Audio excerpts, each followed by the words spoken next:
Boa tarde a todos, boa tarde em especial ao arquiteto Miguel Saraiva e à Ana Feliciano da Polirrey. Obrigado a todos por estarem presentes neste webinar, onde vamos conhecer um pouco mais sobre as últimas obras que o arquiteto Miguel Saraiva está a desenvolver. Nós vamos fazer uma pequena apresentação do arquiteto e de seguida passarei a palavra ao mesmo. E no final a Ana fará uma pequena apresentação sobre a Polirrey e deixaríamos depois no final 10, 15 minutos para algumas questões que possam surgir, que poderão ir colocando no chat, portanto, e depois eu transmitirei ao arquiteto Miguel essas perguntas. O arquiteto Miguel Saraiva nasceu a 15 de novembro de 1968, concluindo os seus estudos em arquitetura na Universidade Lusíada de Lisboa em 1995. Em 1996 fundou o ateliê, hoje denominado Saraiva Associados, que tem sido alvo de um acelerado processo de expansão, onde é mentor e motor desse dinamismo, envolvendo-se pessoalmente em todos os projetos, bem como nos processos de internacionalização da empresa. O ateliê assinalou recentemente 26 anos, contando com uma equipa de cerca de 150 profissionais com atuação em diversos países da Europa, América, África e Ásia. A par da sua intensa atividade, Miguel Saraiva foi vice-presidente da Secção Regional Sul da Ordem dos Arquitetos no triênio 1999-2001. Entre outros prémios e menções honrosas no âmbito da arquitetura, recebeu diversos prémios de melhor ateliê de arquitetura, prémio de personalidade do ano em arquitetura e prémio de distinção de carreira. Recentemente, no âmbito dos prémios Construir 2022, foi agraciado com o Prémio Excelência na categoria Arquitetura, distinguindo a sua atividade e percurso na área da arquitetura, o resultado da obra e a sua transversalidade em prol da valorização das boas práticas no setor da arquitetura. Miguel Saraiva é frequentemente convidado a participar como orador em palestras, masterclass e simpósios em faculdades de arquitetura de diversos países, bem como workshops e debates sobre internalização. E hoje temos o prazer de o ter connosco. Portanto, iria passar a palavra então ao arquiteto Miguel para a sua apresentação dos projetos. Bem, muito boa tarde a todos. Em primeiro lugar, um agradecimento à Polirrey por este simpático convite. Para mim é sempre importante poder partilhar o que é que tem sido o meu percurso e o que é que são algumas das minhas obras. E por isso um agradecimento à Polirrey. Também um agradecimento às pessoas que estão a ouvir, pelo tempo que tiraram e que eu espero que corresponda às suas expectativas aquilo que eu vou apresentar. Eu organizei esta apresentação com base em 3 pontos. Um pouco o que é o ateliê e o que é que tem sido o seu percurso. Em segundo lugar, defini como uma primeira etapa os primeiros 12 anos do ateliê e agora uma segunda etapa os segundos 12 anos, que realmente marcam uma diferença não só de dimensão de projetos, mas também, naturalmente, com uma maturidade diferente da minha parte em relação à abordagem do projeto e ao ato de projetar. E por isso à sua parte conceptual e à sua parte técnica. Eu também tenho que dizer que sou um bocadinho info-excluído e por isso às vezes posso baralhar aqui um bocado com os slides. O ateliê, como disse bem, começou em 96, eu tinha 27 para 28 anos. Era muito jovem, mas também tive a sorte de formar-me numa época onde a encomenda pública e privada era de grande quantidade. E isso permitiu-me desenvolver projeto desde muito cedo, de diferentes escalas e de diferentes usos, mas foi a sorte do tempo que também define muito o meu percurso. O ateliê hoje tem aproximadamente 150 profissionais da área.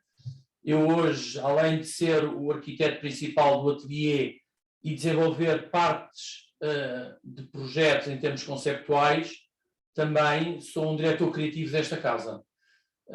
E por isso eu envolvo-me diretamente com todos os projetos. O que é um esforço tremendo devido ao volume de trabalho que tenho, e também à responsabilidade que tenho, e essa responsabilidade é atribuída normalmente pelos clientes que trabalham connosco. O ateliê tem tido diferentes fases de crescimento. mas houve uma fase onde mais ou menos tinha 12, 13 anos de existência. O ateliê tinha na altura aproximadamente 70, 80 arquitetos, e olhando para o percurso que tinha feito e para a dimensão que tinha conquistado no mercado nacional e para a dimensão do próprio ateliê, achei que era conveniente abraçar um trabalho mais internacional. Esse foi um percurso muito duro, muito difícil, cheio de riscos, até porque a arquitetura vive do reconhecimento dos seus arquitetos, e eu à altura tinha muito menos reconhecimento do que tenho hoje, e nesse aspecto foi praticamente uma aventura aquilo que eu fiz no mercado internacional. Mais uma vez tive sorte, com certeza também tive alguma arte e tive muita dedicação, porque isto é uma profissão que obriga a muita dedicação, muita paixão, e isso permitiu a mim, ao ateliê e ao quadro técnico do ateliê exercer a profissão em diferentes geografias de uma forma muito interessante, porque estamos a falar dos anos de 2006, 2008, onde a encomenda em Portugal caiu a pique e a prática profissional praticamente deixou de existir, e esta internacionalização permitiu ao ateliê manter a sua prática profissional, permitiu-me continuar a poder projetar e fez-me crescer a mim, fez crescer o ateliê, fez crescer as pessoas que trabalhavam no ateliê. E isso foi muito importante para a segunda etapa do ateliê, que são estes segundos 12 anos que estão a decorrer, que nós saímos bem da crise financeira porque tínhamos uma prática profissional. Eu costumo dizer que o arquiteto, à semelhança de um cirurgião, treina a sua mão, e por isso, se não houver prática profissional, nós não treinamos a nossa mão, e por isso temos mais dificuldade em evoluir. O pensamento está muito agregado ao desenho, à prática, à escala, e nesse sentido a internacionalização foi muito, muito, muito importante para sairmos bem da crise financeira. Também gosto de falar sempre um pouco disto, nestas oportunidades, um bocadinho do percurso. E o que é o percurso? É o processo. E porquê que gosto de falar? Porque eu acho que nós, arquitetos, muitas vezes somos desconsiderados na nossa prática profissional e desconhecendo eu, neste caso, da Polirrei, qual é o meu público, acho que é sempre bom partilhar as minhas preocupações em termos profissionais e é aquilo que são os meus alertas e o que são as minhas inspirações e aquilo que eu verso no fim do dia, que é a qualidade do meu trabalho. Por isso o processo tem dividido em 4 ou 5 pontos. Tem a oportunidade é aquilo que nos faz e que nos motiva a ter um ateliê, a ser arquitetos e a desenvolver a nossa prática. Essa oportunidade é dada pelos clientes, ou é dada através de concursos públicos ou privados. Temos uma fase de negociação que é muito importante. Nós, arquitetos, a ânsia de desenhar e de praticar é tanta que muitas vezes esquecemos de todas as outras fases intermédias. Nós produzimos por defeito muito mais rapidamente que fechamos um contrato ou de que recebemos dinheiro. E isso tem muito a ver com a nossa característica como arquitetos e como artistas que somos da nossa prática profissional. Por isso, eu gosto sempre de falar desta parte da negociação, que é a negociação do contrato. Temos uma parte que é a disciplina e o foco.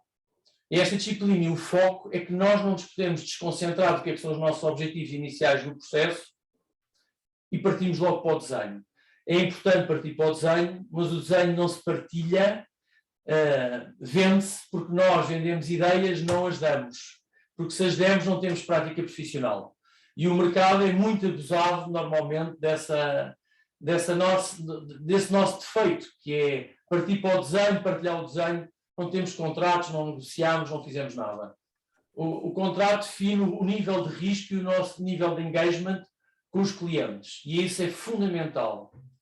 Neste processo todo, é preciso ter sempre presente, na minha perspectiva, o que é o objeto que vamos desenhar, para quem, com que finalidade e com que custo. E por isso, uma das coisas que eu pergunto aos meus clientes, qual é o dinheiro que tem para fazer esta obra? Para eu tentar, se for possível, apropriar o meu desenho a este controle de custos. Isso é fundamental. Depois tem a parte das inspirações. O programa base do cliente é fundamental para um bom projeto. Eu acho que sem um bom programa base de um cliente não há um bom projeto.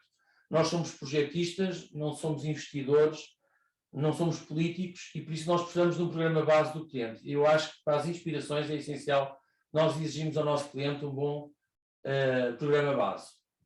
Claro que nas inspirações há o território, há a ação envolvente, há as próprias referências do ateliê, as minhas próprias referências como arquiteto, há a criação do objeto associado ao desenho urbano e ao desenho de contexto, e depois as escalas e as proporções, as texturas, as cores, tudo isso são fontes de inspirações, o cheiro, tudo são fontes de inspirações para o desenvolvimento do nosso projeto. E depois temos a qualidade, as respostas às necessidades funcionais e o propósito para aquilo que nós estamos a desenhar é representativo, no fim da obra, da qualidade da mesma. A sua integração na construção, como um objeto, também é fundamental. Não nos podemos esquecer que aquilo que nós materialmente escolhemos para o nosso projeto reflete, no seu tempo de vida, um plano de manutenção. Isso também é muito importante para nós. É importante nós escolhermos materiais apropriados à função e à situação. E isso tem um plano de manutenção. E depois temos as responsabilidades de intervenção no espaço público. Eu hoje, talvez devido à maturidade que tenho, gosto muito de desenvolver projetos onde a intervenção entre pelo espaço público adentro e não seja só um objeto singular e isolado de toda a sua envolvente. Isso para mim é muito importante hoje. Acho que a cidade não pode viver só de objetos singulares e isolados ou de intervenções isoladas. Acho que a nossa intervenção a nível do espaço público é essencial e é esse espaço público que é complementar à nossa arquitetura. Estes 3 pontos acho que são importantes em termos pedagógicos, que isso, talvez estes 3 pontos sejam um dos pontos, por estarem muito cientes na nossa prática e dentro do nosso ateliê, sejam pontos que têm amadurecido a nossa prática profissional, têm salvaguardado o ateliê na sua relação com os clientes e têm, acima de tudo, produzido um ateliê estruturado, uma estrutura muito estruturada, muito organizada, que nos permite libertar a mim e aos nossos pares tempo para a arquitetura. A arquitetura precisa de tempo, tudo consome tempo à arquitetura e nesse aspecto, se não tivermos uma estrutura muito organizada que trata de tudo o que é secundário à nossa prática profissional, eu acho que sobra pouco tempo ao projeto e isso é grave. Por isso, esta questão é uma questão mais pedagógica, é uma questão pedagógica no sentido da minha experiência e por isso eu tenho apostado muito também do meu tempo na organização do ateliê. A organização do ateliê liberta-me tempo para a minha prática e para o desenho. Escolhi esta frase que o que precisamos é de estilos de vida saudáveis. Uma cidade só chegará a um patamar de espaço saudável e sustentável se estiver à altura das necessidades económicas, sociais, psicológicas da população. Cidades inclusivas. Nós hoje temos um tema muito importante pós-pandémico, onde a cidade, durante a pandemia, ficou muito grande e as casas ficaram muito pequenas.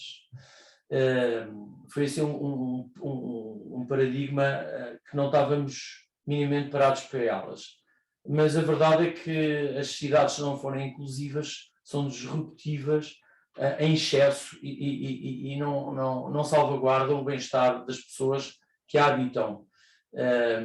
E nesse aspecto eu acho que nós arquitetos temos um papel preponderante a nível do desenho da arquitetura e do planeamento urbano. E por isso esta questão das cidades inclusivas é um papel que eu acho que nós arquitetos devemos chamar a nós próprios e através do debate de ideias, através da fundamentação de propostas, junto dos vários atores que gerem a cidade é fundamental. Por isso pensar a cidade como um todo e pensá-la como um ser inclusivo é essencial para o bem-estar de todos nós. Como eu disse no princípio desta apresentação, eu defini 2 momentos para estes 25 anos. Um primeiro momento, que encerra com uma série de projetos de determinada escala e um segundo momento, que são os novos projetos que a Saraiva Beneficiado está a desenvolver, e nesse segundo momento escolhi um projeto para apresentar. Nós desenvolvemos, neste primeiro momento, e a culminar uma fase importante do ateliê, a sede da Polícia Judiciária, num território não óbvio em relação à escala que se pretendia. Isto é uma encomenda pública, é um concurso público de concessão de construção, onde a escala do edifício era completamente inapropriada ao local. Isto foi um desafio tremendo em termos técnicos, em termos urbanísticos e em termos de objeto. Mas mostrou a maturidade do ateliê à altura, estávamos em 2008, 2009, a sua capacidade de realização, a sua capacidade de pensar a arquitetura e a cidade. Mas foi um desafio dos mais complexos que eu tive na minha vida profissional e dos mais difíceis. Estamos a falar de um edifício que tinha uma implantação exatamente coincidente com a dimensão do edifício, e por isso era um território completamente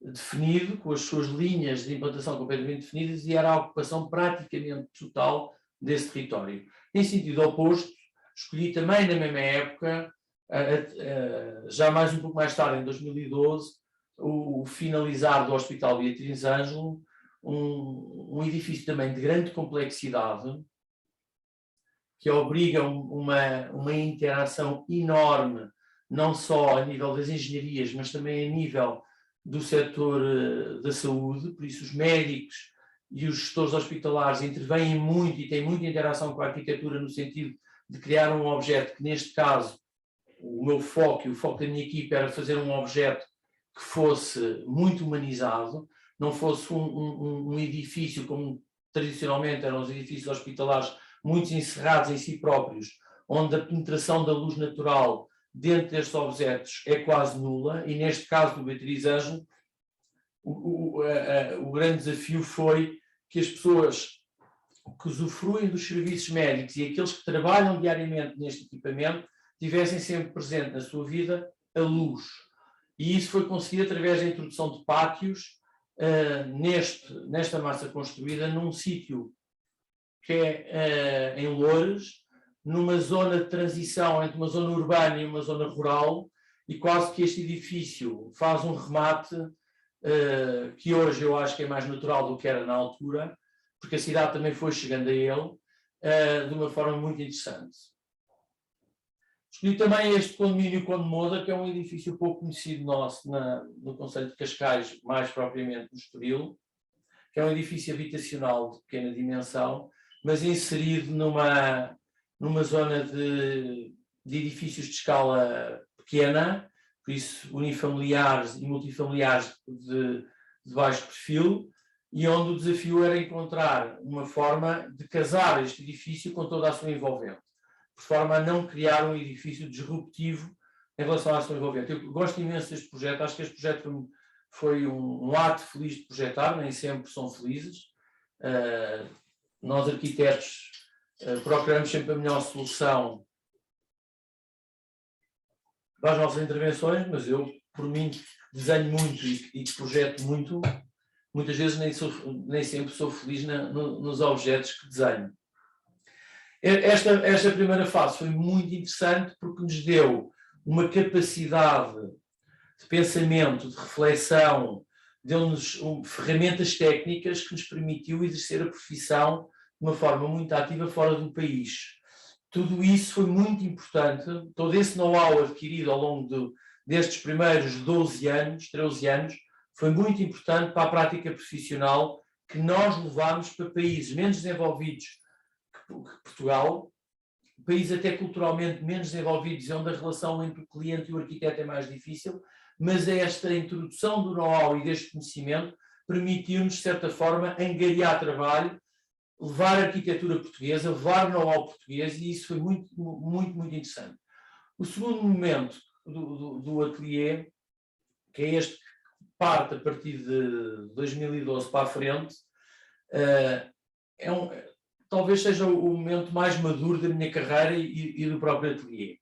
Eu elogio aqui só para passar em passant alguns projetos, a Infinity Tower na zona entre Campo Limpo e Sete Rios, um edifício de grande escala residencial que está em construção, onde estamos a falar de um edifício com 200 apartamentos aproximadamente, com amenities de área muito considerável, e onde aquilo que se pretendeu não foi construir um objeto que fosse muito maçudo, mas sim que fosse esbelto e que tivesse quase que nascesse do chão e que se projetasse para o ar de uma forma esguia. E isso deu origem quase a este trevo de 3 folhas, que eu acho que está a ficar bem concretizado, com os seus problemas naturais da sua passagem de projeto para a construção, mas será um elemento com certeza icónico e diferenciador na cidade de Lisboa e que eu acho que tem a capacidade de marcar o sítio. Também tinha um programa base bem definido e isso ajuda-nos imenso a definir o que é o objeto da arquitetura. Como eu disse inicialmente, um bom programa base faz um bom objeto.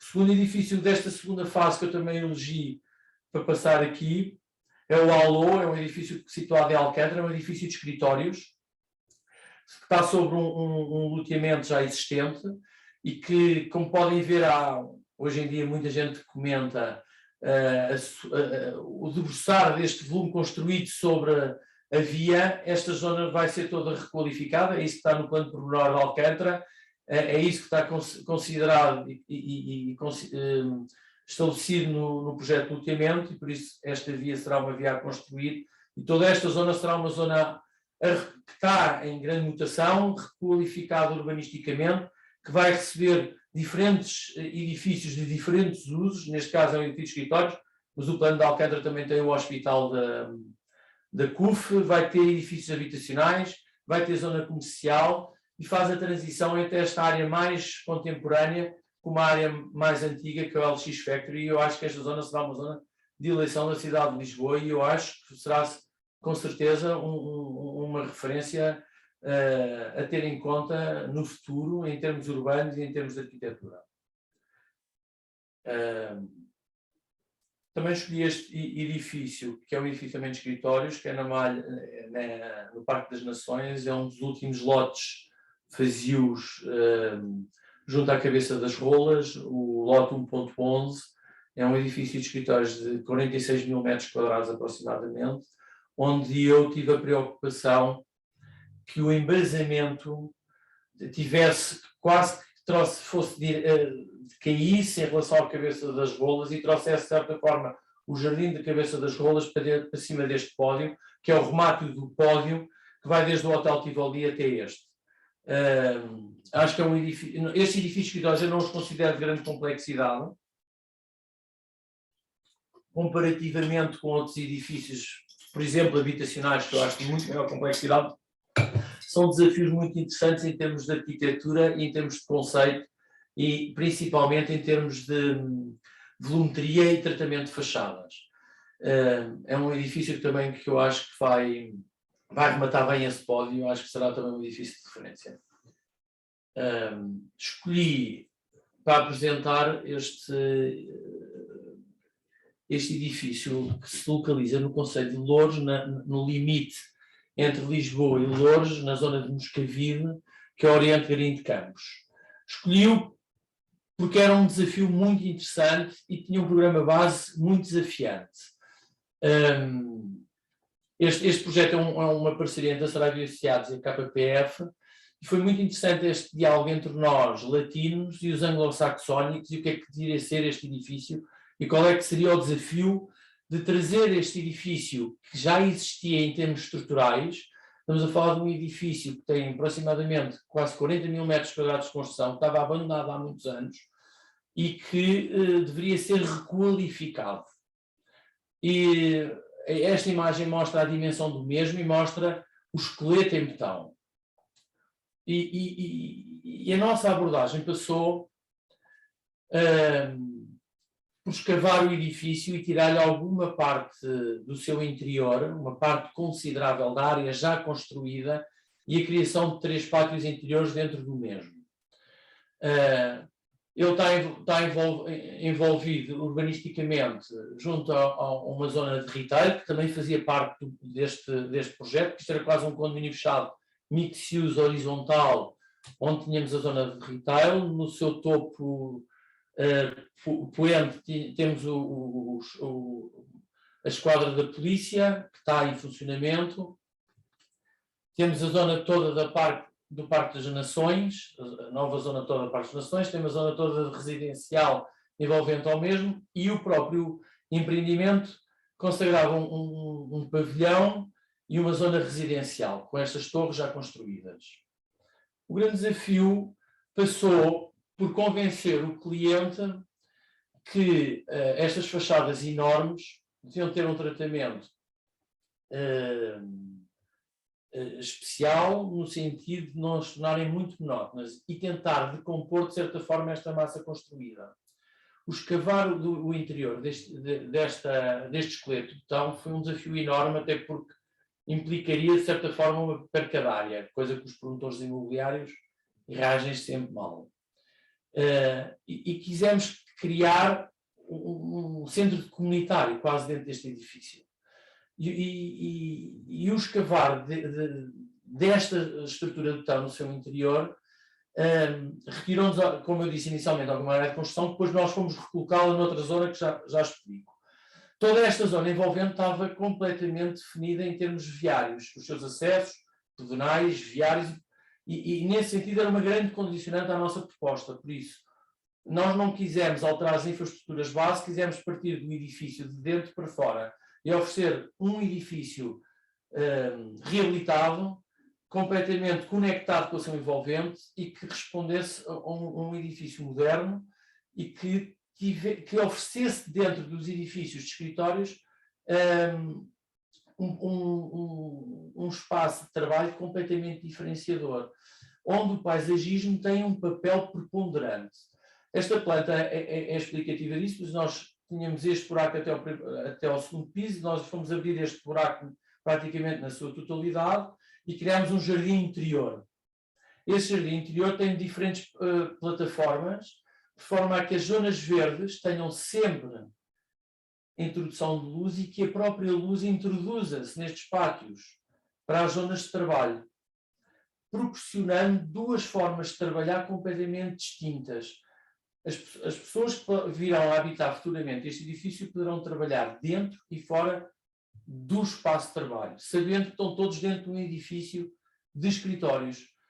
E definimos diferentes áreas de trabalho, com mais e menos ensombramento, mais altas e mais baixas, criando sistemas de sombra muito presentes nos diferentes dias do dia, com um especial tratamento em relação a todas as fachadas envolventes, e criamos, em compensação à perda de área no seu interior, um novo piso na zona poente do mesmo, criando em ele próprio uma dinâmica diferenciadora. Recordando um pouco o edifício na sua origem, era um edifício completamente monótono,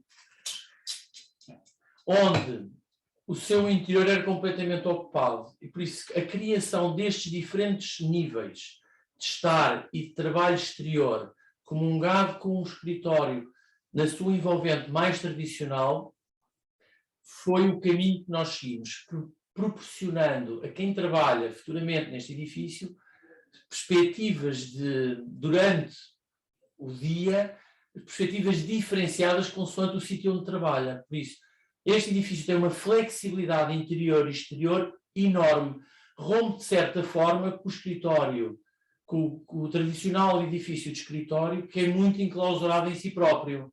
Se nós imaginarmos a maioria dos edifícios existentes até à data, quase todos os edifícios de escritórios não têm varandas, não têm espaços lúdicos nas suas fachadas e são muito enclausurados em si próprios. E neste edifício o desafio foi, já que temos uma planta de 14 mil metros quadrados de escritórios, torná-lo completamente versátil e único, não oferecendo no panorama dos escritórios um edifício tão tradicional, mas um edifício quase que responde aos desafios das novas vontades de quem trabalha nele e principalmente uma resposta muito objetiva a quem esta pós-pandemia, onde as pessoas procuram muito mais os espaços exteriores do que os espaços interiores. É interessante que o aspecto e isto foi uma imposição, de certa forma, dos clientes.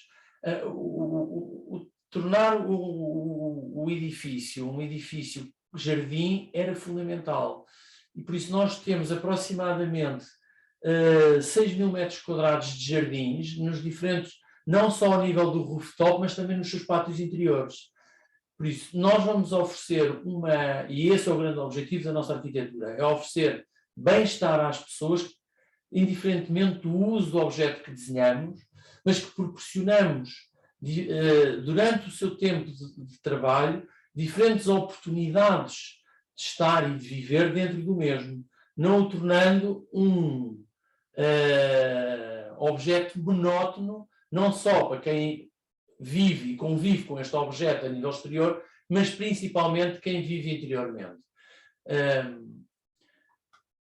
Esta planta tem 14.000 metros quadrados de escritórios e 6.000 metros quadrados de jardins.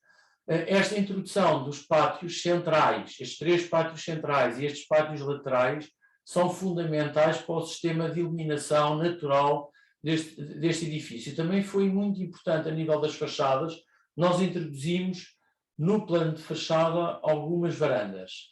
Por isso as pessoas podem estar a trabalhar e não têm que vir e fazer aquele percurso que é tradicional nos edifícios escritórios, que é vir à porta do escritório, sair e estar um pouco fora do âmbito do trabalho, do ambiente de trabalho.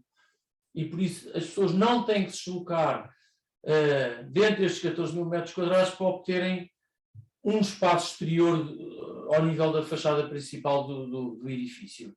E isso permitiu-nos esta opção, que o edifício, em termos de ventilação, tenha uma parte substancial de ventilação natural nos espaços de trabalho encerrados. Isso também é uma inovação nos edifícios escritórios modernos. É evidente que isso traz-nos problemas de acústica e problemas de térmicos, mas que nós temos vindo a trabalhar no sentido de os resolver, até porque a legislação é muito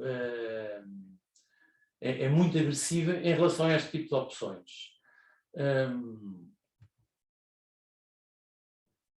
Aqui tem esta fotografia mostra bem o que era a base do nosso trabalho e o que é que ele se tornou.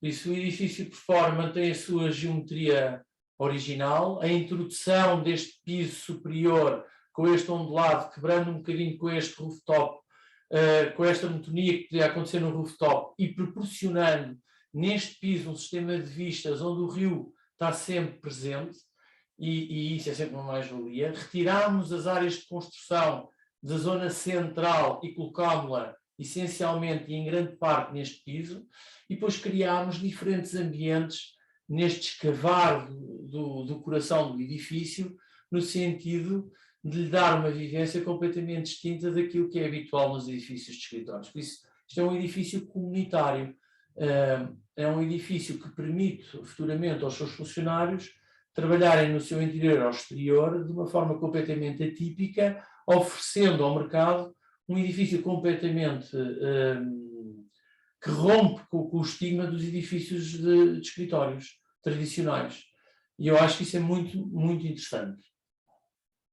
O edifício tem aproximadamente em cave 37.000 metros quadrados, por isso é um edifício com uma escala considerável, mesmo a nível dos pisos enterrados, e tem aproximadamente qualquer coisa como 37.000 metros quadrados acima do solo.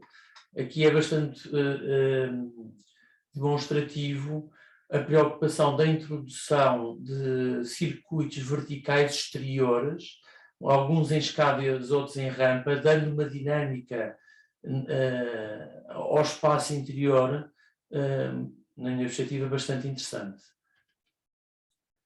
Isto mostra bem a escala do edifício e a introdução deste piso, a poente, está completamente debruçado sobre o rio e o plano de vistas que se pode tirar do mesmo. E eu acho que foi uma guerra, como é natural sempre com os clientes, convencê-lo a acabar com uma área construída, que era onerosa, com certeza, no tempo que foi feita, e substituí-la por outra área construída. Estes desafios são sempre muito difíceis, mas eu acho que nós, como arquitetos, temos essa função também de lutar por aquilo que achamos que é o melhor objeto para a cidade, o que é o melhor objeto para quem vai habitar neles e o que é o bem-estar das pessoas que vão estar dentro destes objetos. São cortes representativos do edifício. Esta escala é muito grande, estas fachadas são enormes. A decomposição destas fachadas passa por ter planos opacos com cerâmicos de cor. O cerâmico é um elemento muito tradicional em Portugal e que nós reinterpretámos e fizemos de uma forma ondulada em determinadas zonas do edifício, misturadas com zonas de vidro completamente translúcidas e com alguns balcões. Isso é perceptível aqui, nestas zonas mais escuras. Temos as zonas de varanda, onde as pessoas podem usufruir de espaço exterior sem terem que se deslocar às zonas das entradas, que são 4. Cada um dos alçados tem um acesso dedicado ao interior do edifício. Cá está um pouco aquilo que eu estava a dizer, as fachadas exteriores com a marcação das zonas de entradas, o paisagismo sempre muito presente, a onda a quebrar esta fachada que era muito monótona e muito comprida, e cá está as zonas dos balcões, que na sua parte base tem este cerâmico ondulado com diferentes tons de azul e que acabam por preencher estes espaços mais cheios, de uma forma singular e que acabam por trazer uma dinâmica e uma linguagem ao alçado completamente distinta. Mas esta segunda imagem mostra os circuitos verticais exteriores, a relação que eles têm com o resto da arquitetura, a questão das pérgolas em madeira, a trazer um pouco de humanização ao próprio edifício, não só na sua rooftop, mas também nos seus pátios interiores. Toda esta zona com uma intervenção de paisagismo muito complementar à arquitetura. A arquitetura aqui andou de braço dado com o paisagismo e isso foi um investimento ainda bastante considerável também do parte do promotor. Esta é a imagem global do edifício, que eu acho que vai transformar bastante a zona onde se insere.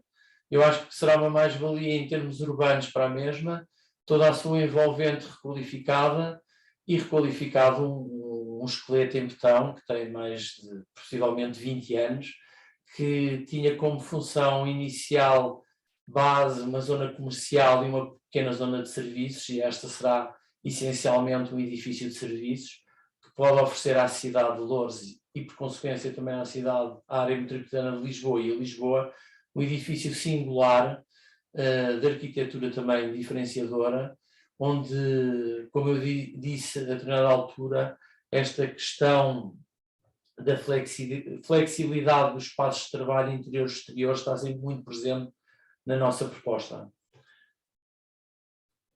Pronto, basicamente era este projeto que eu trazia. Ele é muito grande, é muito complexo, tem muitas interações não só com as engenharias, mas também com o cliente. O cliente é um cliente inglês, está muito presente, basicamente só desenvolve projetos de escritórios, por isso é um cliente muito conhecedor do que é explorar um edifício com estas características, e isso é positivo, porque quando o cliente é curioso, o nosso trabalho é muito mais complexo. Quando o cliente sabe exatamente o que quer e ao que se propõe, o nosso trabalho de arquiteto é muito mais facilitado. E eu acho que o trabalho aqui foi mais facilitado, porque o cliente sabia perfeitamente o que queria e qual era o caminho que queria seguir. E também anuiu de uma forma simpática, vou dizer assim, nesta questão da reconversão de áreas de construção em novas. áreas de construção e demolição. Não é óbvio que isso aconteça normalmente.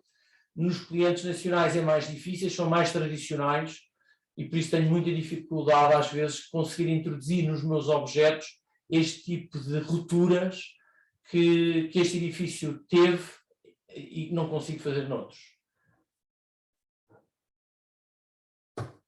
Dou o meu espaço à Polirrei. Obrigado, então, arquiteto Miguel Saraiva, pela apresentação. Passaria então agora a palavra à Ana Feliciano, da Polirrei, e deixaria o chat aberto também para colocarem algumas questões, quer ao arquiteto, quer à Ana. Ana? Falta o som, Ana.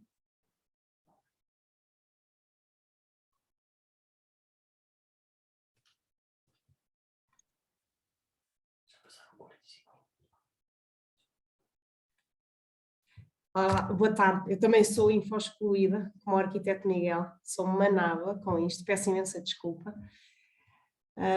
Uma boa tarde a todos. Antes de mais, quero agradecer à Espaço Arquitetura por ter tornado possível este evento e agradecer também ao arquiteto Miguel por ter aceito o nosso convite para estar aqui a partilhar um pouco da sua experiência e know-how, que foi muito interessante quanto a mim, o que me deixa a mim numa posição muito complicada, pois eu o que tenho para oferecer não será tão interessante como tudo o que já ouviram, mas vou dar o meu melhor no tempo que me resta. Não vou tentar não ocupar muito tempo, porque todos queremos ir ver o futebol, acho eu. Vamos lá. Então eu chamo-me Ana Feliciano, sou responsável por prescrição em Portugal da Wilson Art.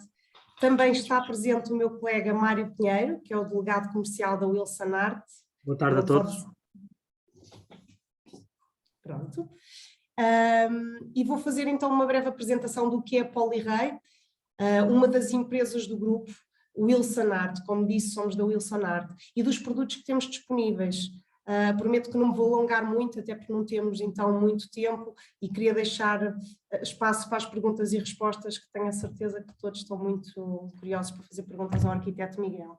Então aqui neste mapa vem um bocadinho do que é o grupo da Wilson Art. A Polirrei tem 2 fábricas em França, uma em Bergerac, outra em Ussel, e temos outras 4 empresas do grupo Wilson Art na Europa. São diferentes produções, mas aqui eu vou falar essencialmente de Polirrei.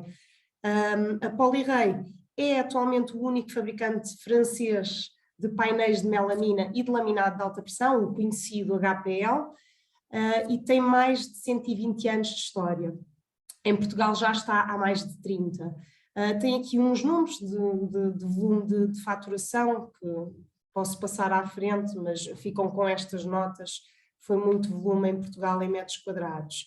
Oferecemos uma vasta gama de soluções decorativas para o design interior e exterior, que podemos segmentar, se assim se entender, por setores de atividade que vêm aqui: saúde, educação, espaços públicos, residencial, escritórios, retail, moradias, transportes, etc. Eu acho que é mesmo a vossa imaginação o limite.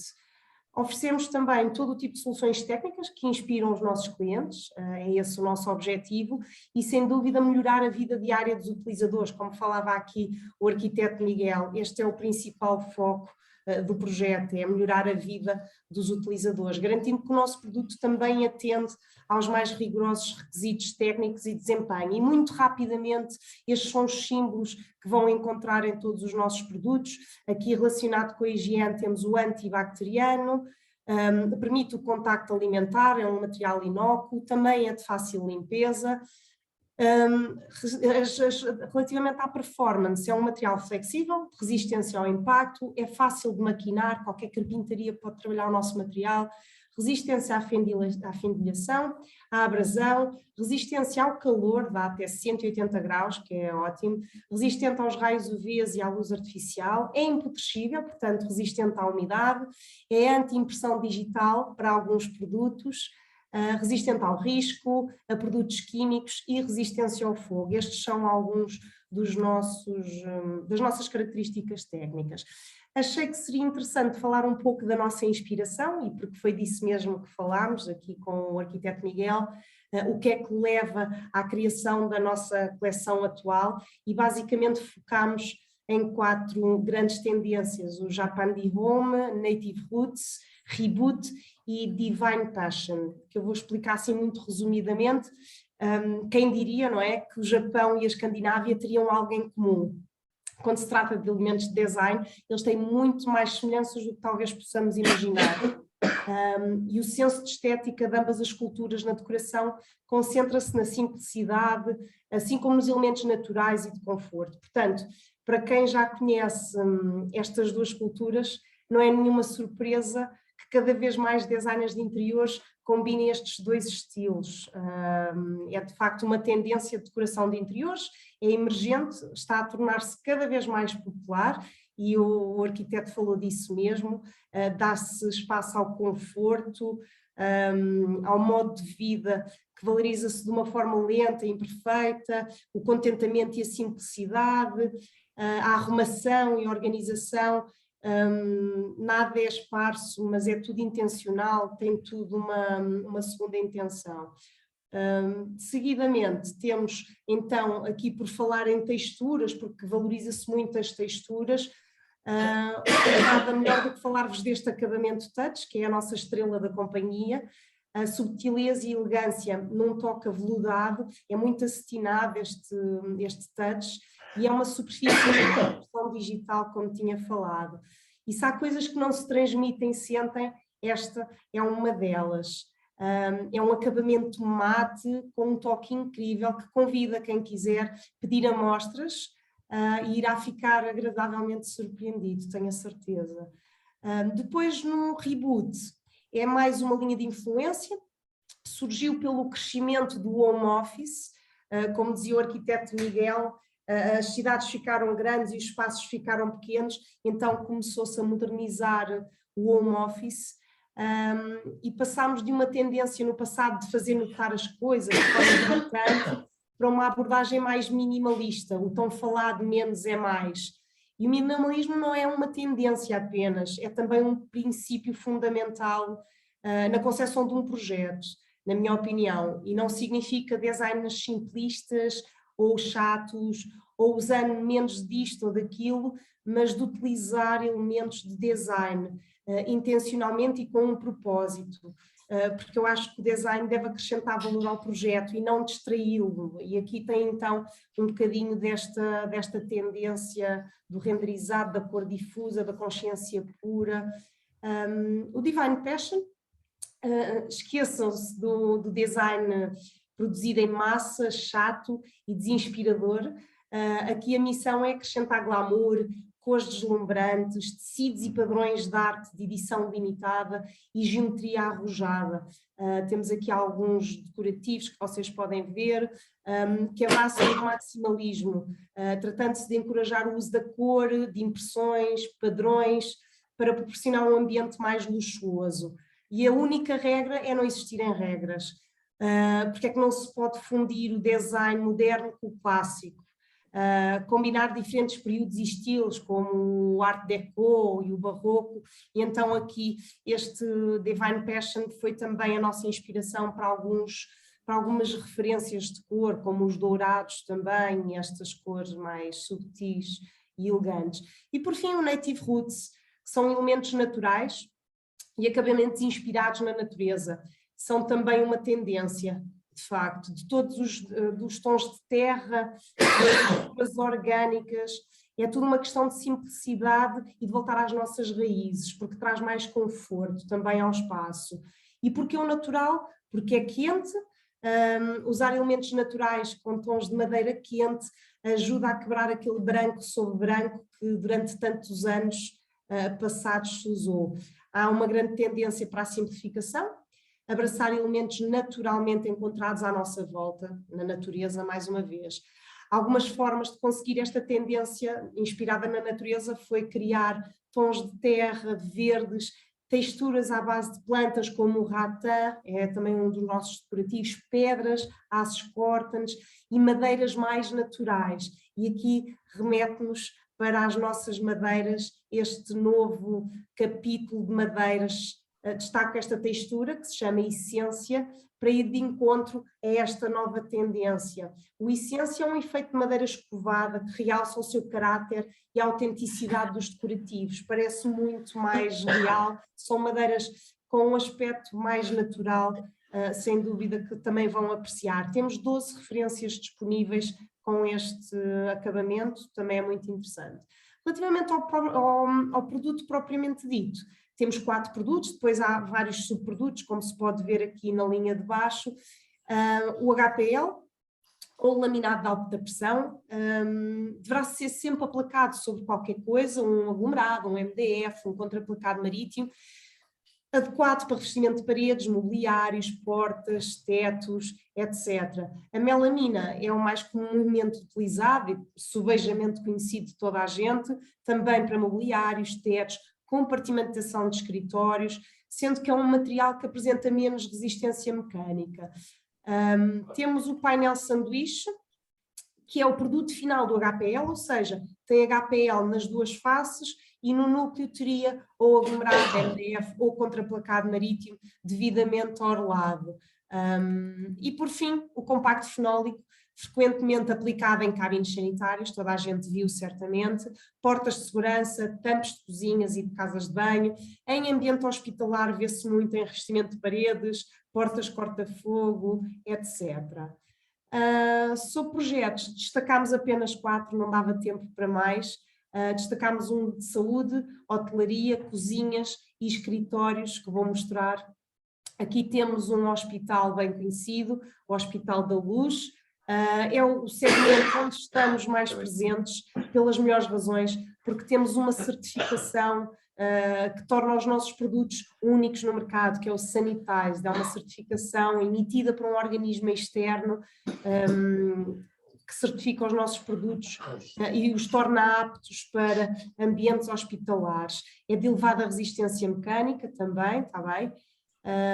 Usa-se em revestimento de paredes, como já disse, balcões, bancadas, áreas de serviço, etc.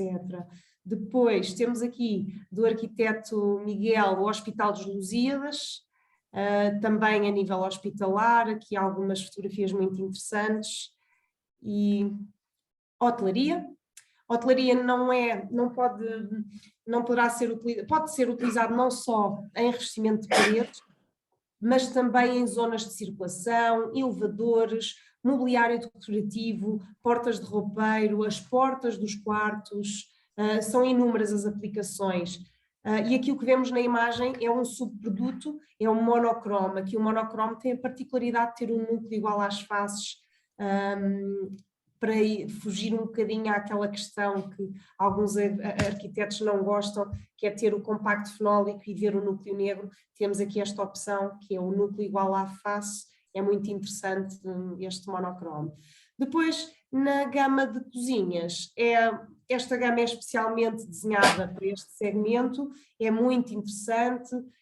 Apresentamos produtos específicos para tampos que se pode fazer ranhurados para fazer um escorredor, etc. Depois convido-vos também a explorar no nosso site, ou depois eu posso visitar e deixar os nossos catálogos.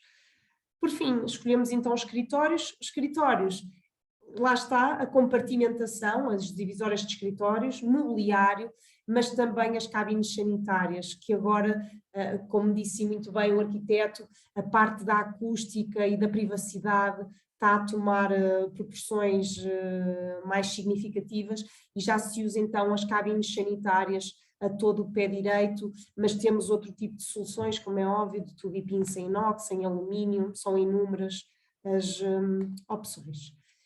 Não queria terminar sem antes falar do nosso compromisso com o futuro e com o meio ambiente.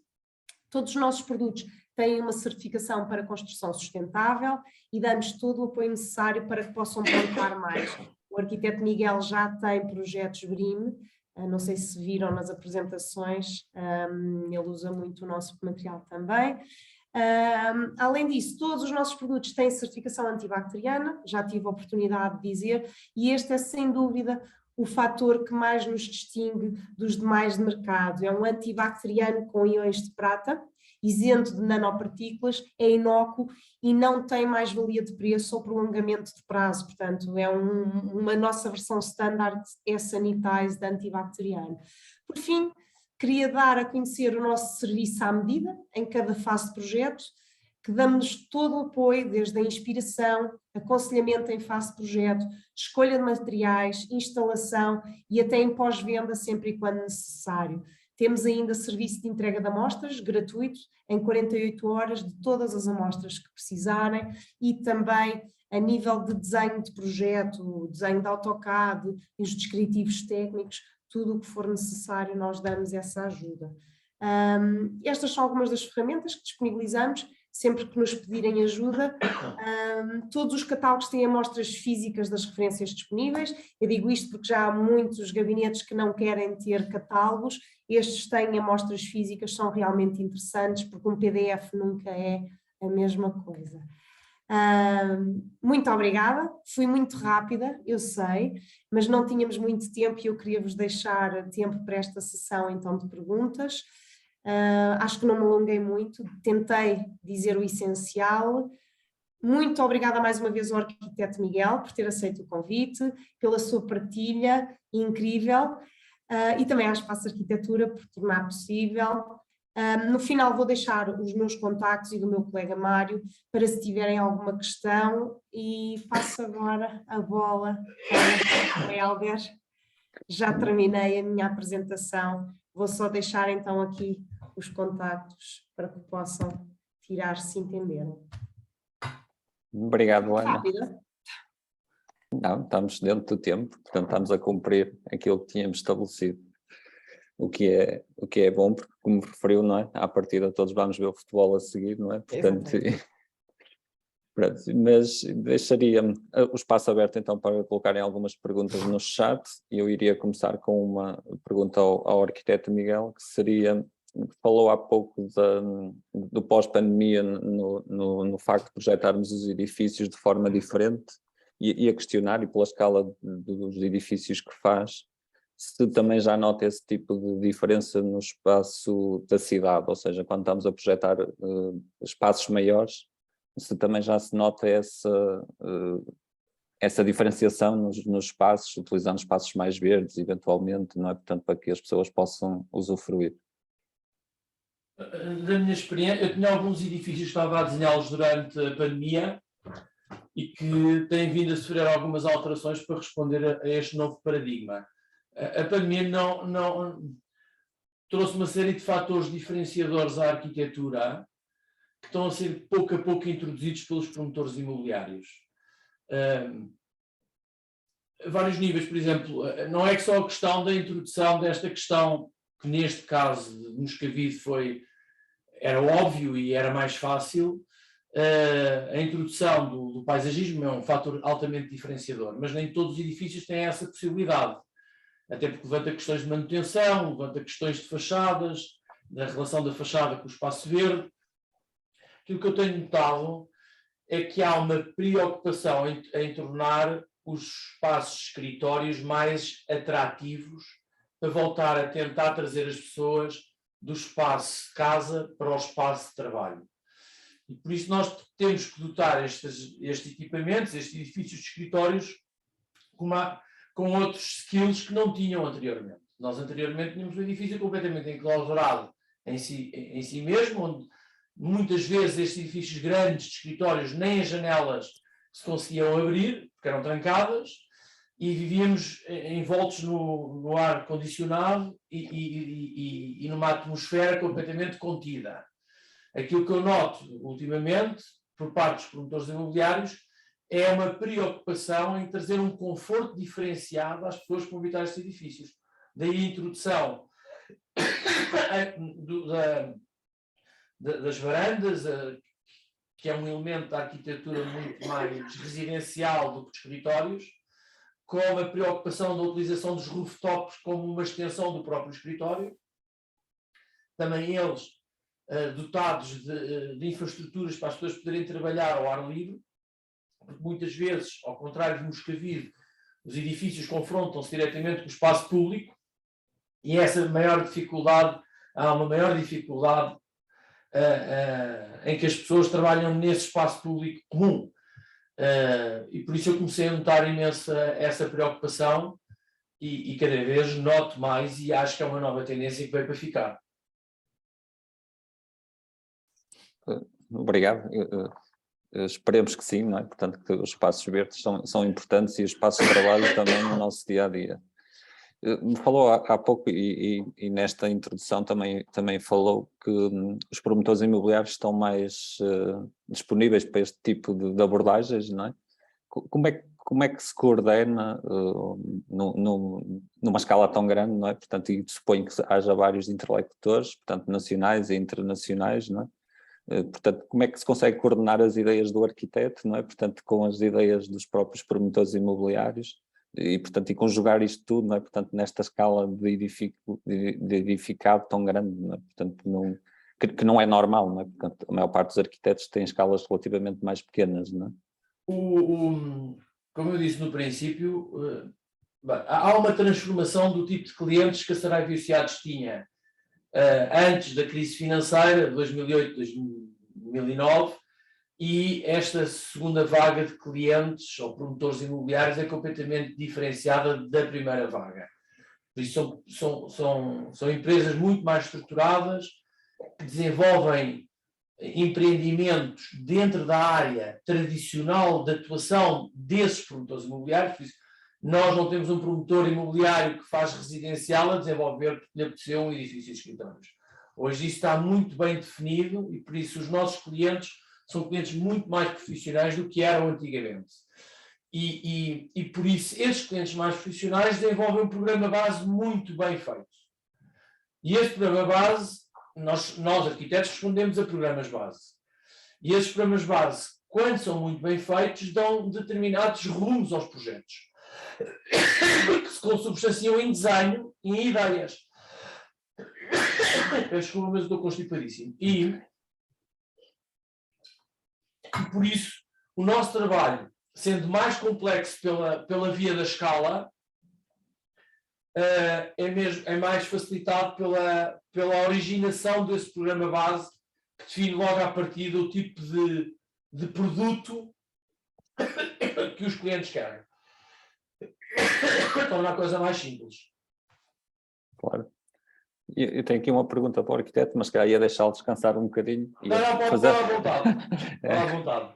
Portanto, tenho aqui uma pergunta da arquiteta Sónia Barbosa, portanto, que gostaria de dar os parabéns pelo trabalho desenvolvido e gostaria de saber se se sente devidamente reconhecido em Portugal pelo trabalho que tem desenvolvido a nível nacional e internacional.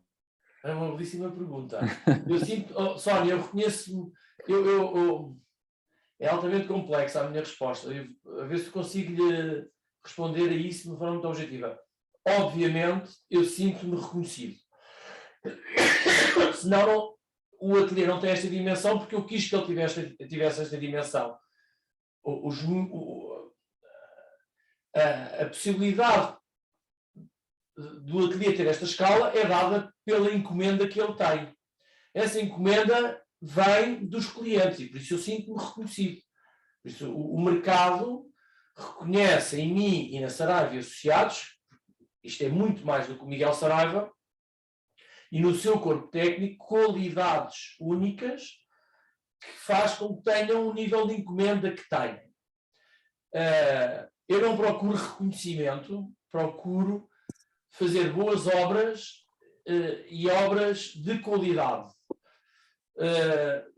Mas respondendo objetivamente, eu sinto-me reconhecido.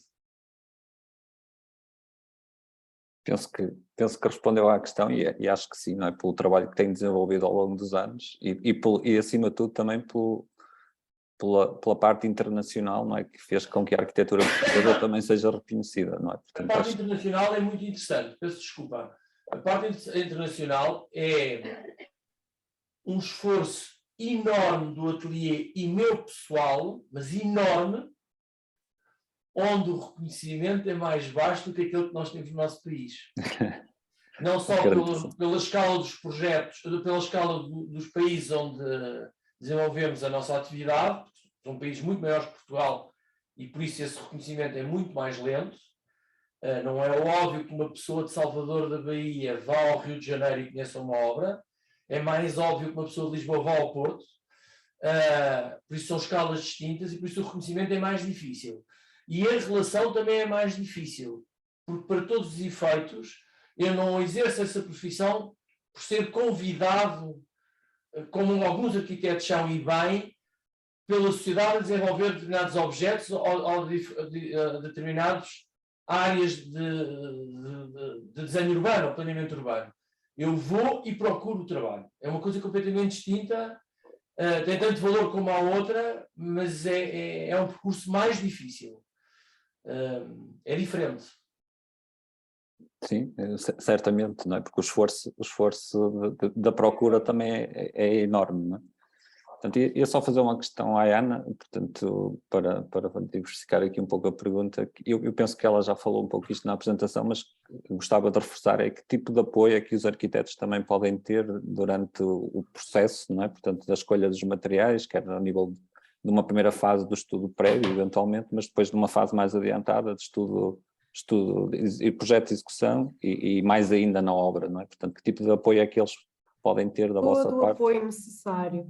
A nível de projeto, disponibilizamos amostras, desenhos de pormenor em AutoCAD, os descritivos técnicos, acompanhamos muito de perto na parte de execução, orientamos para a melhor solução. A nível de obra, em fase de obra, é aqui que entra o meu colega Mário. O que é que nós fazemos? Assim que sabemos que o projeto foi ganho pelo empreiteiro geral, normalmente sabemos quem são as carpintarias ou os subempreiteiros que trabalham mais diretamente com esse empreiteiro geral, concretamente, e fazemos a ponte entre carpintaria e empreiteiro geral. Okay. Não sei se respondi isso. Sim, sim. E penso que iria colocar a última questão ao arquiteto Miguel para encerrarmos aqui a sessão, que era um pouco percebermos, eu sei que explicou no início algumas questões sobre o desempenho e a forma como organiza o ateliê, e isto não nos é ensinado na maior parte aos arquitetos na universidade, não é? Portanto é uma parte que não percebemos muito, não é? Portanto a questão da gestão e organização de um ateliê, portanto é uma dificuldade. Como é que ao longo dos anos foi crescendo, não é? Portanto, e como é que essa parte é importante no desenvolvimento depois do trabalho do dia a dia? Nós arquitetos, quando fundamos o nosso ateliê, tornamos também empresários, que é uma grande chatice. E de preferência, eu preferia não ter a parte do empresário e ser só o arquiteto, mas infelizmente, pelo exercício da profissão de uma forma liberal, nós temos de nos tornar empresários, mas temos de nos tornar empresários sérios. E temos de nos tornar empresários sérios, principalmente com os nossos parceiros e com os nossos colaboradores. E isso só é possível ser feito se introduzirmos um fator altamente diferenciador dentro do nosso ateliê, que é a gestão. Não é possível ter uma empresa sem gestão.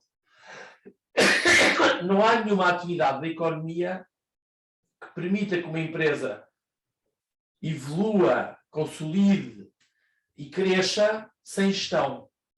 E eu acho que uma das chaves de sucesso da Saraiva Associados foi eu, a determinada altura, ao fim de 6 ou 7 anos de ter o ateliê, perceber que eu não sou gestor. E por isso, ter entregue a gestão do ateliê a pessoas profissionais e da área e que esses gestores compreendessem o que é que era a nossa atividade e se envolvessem com a mesma, foi um fator muito diferenciador do crescimento da Saraiva Associados. Saraiva Associados é uma empresa de arquitetura que tem um ateliê cá dentro. E o ateliê cá dentro é que produz arquitetura. Tudo o resto é o suporte que nos permite exercer a profissão com dignidade e com respeito. E com uma coisa muito importante, que é o delivery. O compromisso da entrega de um produto de qualidade, que é o projeto, é essencial para estabelecer um elo de ligação com o mercado. Mas eu acho que eu fui